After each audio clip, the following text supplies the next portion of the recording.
So the thing that you were referencing yesterday, I had the pleasure of calling two different. Well, one was Capital One Travel, or maybe I shouldn't drop the name. But that's okay. We can bleep out the last airlines. I had booked a flight for myself and one of my daughters. My daughter can't go now. Maybe it's shame on me for not doing like the insurance or whatever the case may be. But I call them back. Refundable like, ticket. It's not for yet a month and a half ish. So I call them up like, hey, I got these 2 tickets. As you can see, here's the flight. Blah blah blah. Here's a confirmation number. My daughter, as you can see on there, she cannot go now. I would like to basically pull her and put someone else in that seat. They're like, well, it's not transferable. I'm like, okay. Again, I would like to keep that seat, but put someone else in it. I have all their information. She's like, well, what we're going to have to do is cancel that reservation. And then when the system shows that seat's available again, put that new person. I go, what are the odds you cancel it? And the system like doesn't have somebody already waiting for the first available and just slots them right in, and I'm screwed. So they're like, well, that's a risk we're going to have to take. I'm like, I don't like that risk. Yeah. I don't own that seat, but like that's my seat right now. Yeah. I have paid for it. We have it reserved. Like I just want to put in way more painful than it should have been. Yep. Ultimately, cancel. Oh, yes, it's available now. I can put that person, the new person, in that seat, but the price has changed. Of course. And I'm like, okay, well, what's the new price? Literally almost 4x the original. I was like, are you kidding me? There might have been another word in there. Yeah, there's maybe a couple. And she's like, words. well, that's what it is now. Would you like it? I'm like, no. I go, I like this person. I would like them to sit next to me, but no. I go, are there other seats available? And she's like, yes. I go, okay, well, let's just get them on the flight. Yep. And then I'll haggle with whoever. It was an awful experience. And literally, I was on the phone for 42 minutes to do that. How long did you wait to have that conversation? For point. I don't know if the 42 minutes counted the whole time. It probably did not. Okay. Yeah. See, if it did, that would be impressive. Yeah. Yeah. So needless to say, I lost money on the deal still because I don't know that I'll get a refund for the original ticket. For Megan's original ticket. If anything, I was like, can you just put a credit on my account? Yeah. I don't have an answer to that yet. Oh gosh. So anyway, I know we put a policy because I always book things last minute and things change last minute often. Yes. That Taylor on my team will not book a flight anymore that isn't the transferable or refundable option because there have been multiple times where we had that exact same problem where we tried to swap somebody and then they want to do it and then it becomes this credit and then it's like, oh, well, you can only use this credit on these dates or these flights, and it just becomes a whole mess. So it's annoying. It's annoying. So we just need to sell a lot more product. Yes. To then have a jet card and then exactly. Then it's easy. Right. Yeah, exactly. Yeah. And here I'm bitching about 4x. That's about like 20x perspective. Right. Right. First world problems. Yep. All right. Well, shall we get rolling? Yes. Let's do it. Okay.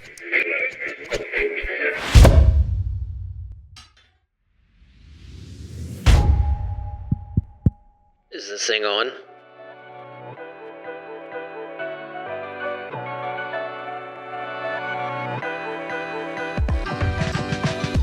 Hey guys, welcome back to another episode of the Summits Podcast. We appreciate you all for joining us wherever you get your podcasts. If you're tuning in on the Heroes Foundation YouTube channel, thank you for tuning in. We appreciate that. While you're there, if you haven't already done so, hit the subscribe button, hit the like button on the episodes that you watch, and hit that little notification bell icon so you can be alerted when new episodes like this one drop. We would greatly appreciate it. Yep. It won't cost you 4x or 20x or any of that.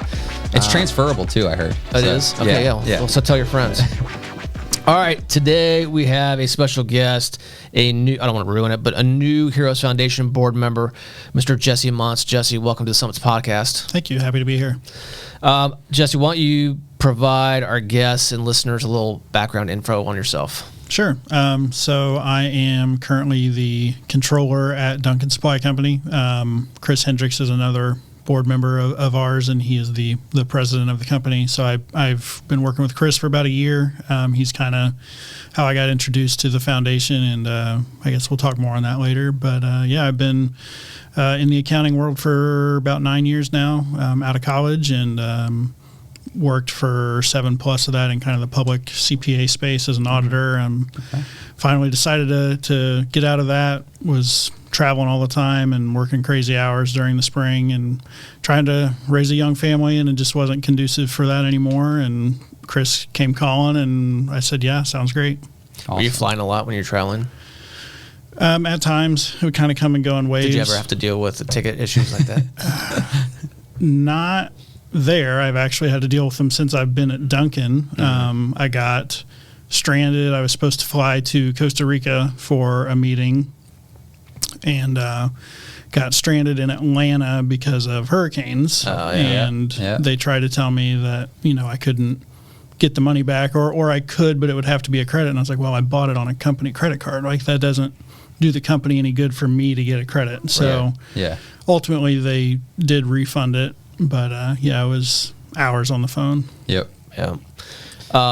You mentioned, where'd you go to school? IU. See, there we go. Outnumbered again. It's like 75% of the time, I think. Were you an accounting major at IU? Yes. Okay. Accounting and finance. Yeah. When did you graduate? I finished with my bachelor's 2015, and then I did the 5th-year master's program, so I'm completely done in 2016. Nice. So now you feel old. Yeah, exactly. Yeah. Finally got me. Yeah. Where'd you go out of school? You went with one of the accounting firms? Yeah, I went with Crow, which is actually right down here. Yep. They big time recruiter at IU. Yep. And I knew I didn't really want to go Big Four, even though that's largely what gets pushed down there.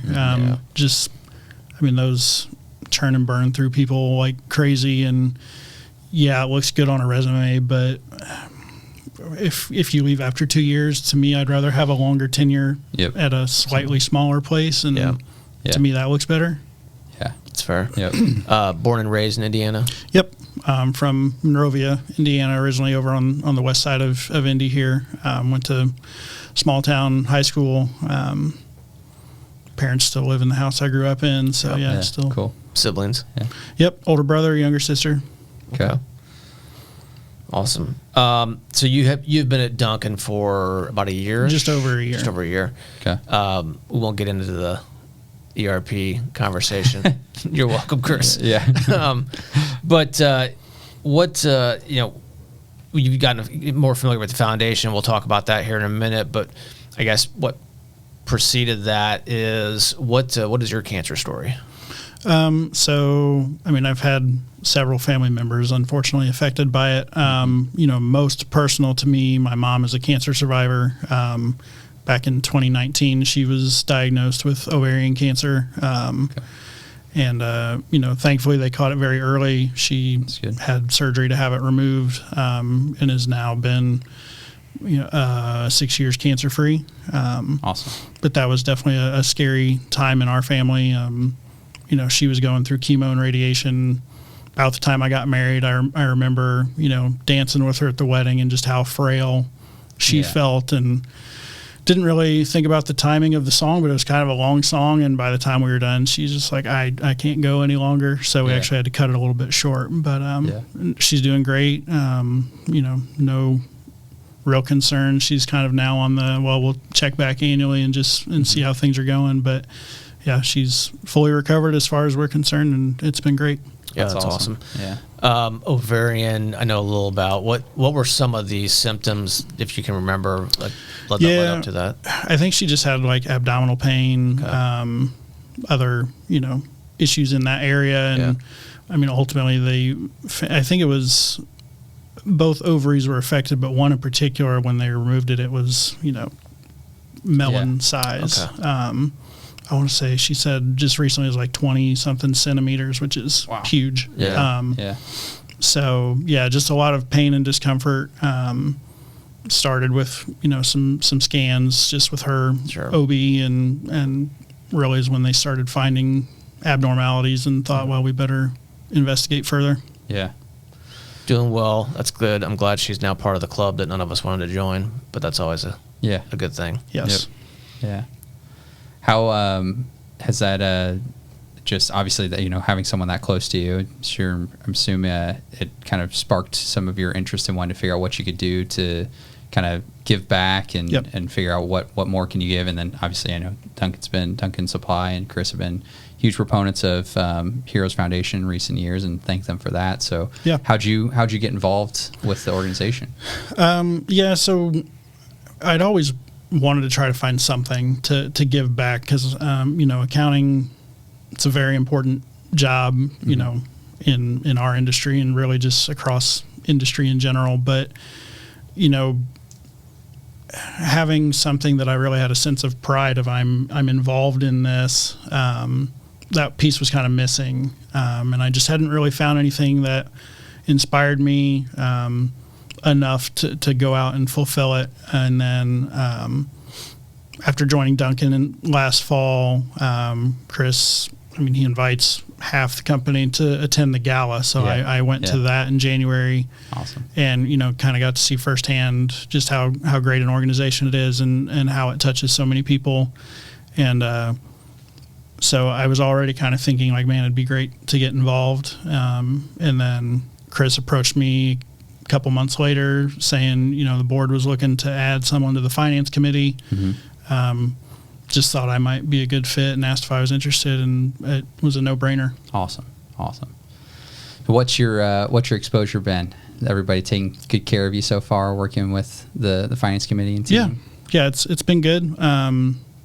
Still kind of learning the ropes and haven't really had too many big, events really since. I guess the Swing for Heroes next week will be kind of the first major one. So it'll be interesting to see kind of how we analyze, the final intake from that and expenditure and go from there. But so far it's been great. Kind of a loaded question. What do you hope to get out of the experience serving on, in this case, the Heroes Foundation's board, but any board like that? I guess if I'm being totally honest, there's a bit of a selfish, just feel good to give back. And, I think more importantly, it's, again, seeing the impact that the foundation has on real people's lives. And while I am not necessarily directly interacting with those families, just to know that I'm helping better the organization to help them impact more people, I guess, is really the goal for me. Just do what I can to better the foundation and help us help more people. Yeah, well said. Yeah. What questions do you have for us? Yeah. Questions for you all. Who's been the biggest celebrity that you've had on the podcast? Did not expect that question. I would say probably Chuck Pagano? Yeah, maybe. Pagano, if you're watching this, your head, I can just see it swelling immensely out in Idaho or Baltimore. He's actually in Baltimore right now, I guess. Yeah. Chuck, maybe. Yeah. I don't know. I guess you maybe define, everyone thinks a little bit differently of, what a celebrity is, but we have some big names on a wish list that we would love to have on the podcast. Funny enough, we do have an A list. Yep. Most of whom we'll never get. Sure. Most of whom I don't know, they don't know, or I know they don't know us, and then never will. So you're like, okay, well, how do you even attempt to ask them? Well, like everybody else, you go to their Instagram page and you slide in the DMs and hope either they or whoever manages it for them will see it. Yep. And I'm sure they get hit up all the time.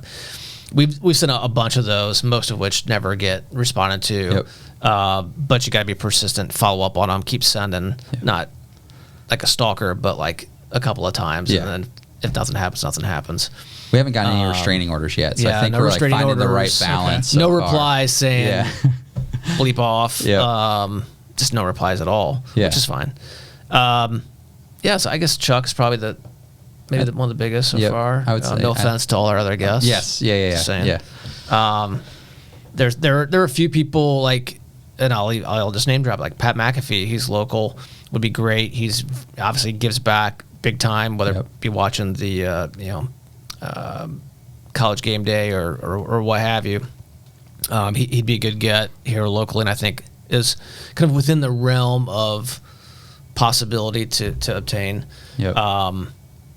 Other folks would be tough, but we keep trying. Yeah. You just never know. Yeah. Here's the interesting thing, especially about this podcast, is based on the subject matter. And I didn't do it at this gala, but in prior years galas, especially in the early years, we used to do a thing where we did just say stand up or put your hand up if you have anybody, for anyone who's ever been affected by cancer. And if there was 100 people in the room or 1,000 people, like literally 97%, right? Yep. Because we all had personally been affected, or we know a family member or a friend, whatever.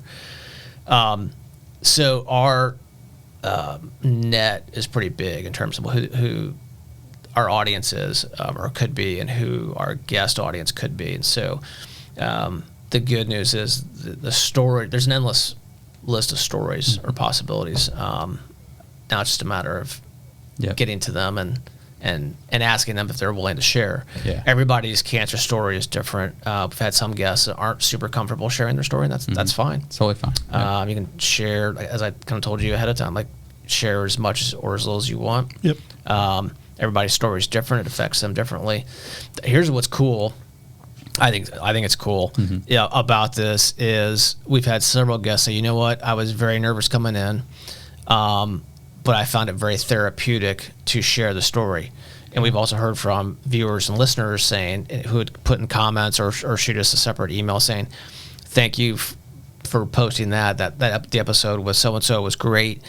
It really hit home for me for whatever their reason was, and they found it either very therapeutic or comforting or whatever. When we see those, we're like, okay, it's worth it. Yeah. Yeah. We don't make any money doing this. Yeah. Right. Yeah. This is just to get the further heroes messaging out there, to get people's stories out there, and if we're helping someone, which we've heard from multiple people that we are. Yep. We're good. That's awesome. Yeah. Yeah. It's great. Now, if we do get some sponsorship folks that want to come in and get involved, we're happy to partner. Yeah, exactly. We're open. Yeah. Our NIL availability is it's wide written open up. It's ready to go. We've got it. We've got it ready to execute. Yeah. So it's been good. It's been good. Well, we've appreciated having you join the board as well as the finance committee. I think that as we continue to grow, some of those conversations become a little bit more exciting, a little bit more complex. Yep. I know I said accounting and exciting in the same sense. Usually there's a knot in between there. Right. Yeah. But that's good. It as they say, more money, more problems. That would be a good thing for the Harris Foundation. That is true. And exactly how you answered. You said, it allows us to do. I want to help so we can do more things and do more for the Indiana cancer community, and that's what it's all about. Exactly. Yeah. Well, Jesse, we appreciate, like I said, your time and your efforts, and we appreciate your time coming in today and sharing your story. Yeah. Any parting words of wisdom? I would just say get tested early and often. Yeah. There you go. That's a good one. That is a very good one. Yeah. That's the hashtag for this episode. Yeah. I like it. All right. Saves cool. lives. Well, thanks again. We appreciate your guys' support, appreciate your personal support, and look forward to doing more of it. Yeah. Likewise. Appreciate you guys having me. You're welcome. Thanks for being here. And thank all of you guys for joining us on this episode of the Summits Podcast. We appreciate you from joining us for wherever you get your podcast, or for tuning into the Heroes Foundation YouTube channel. Thank you for tuning in. Until next time, folks, don't forget, beat cancer.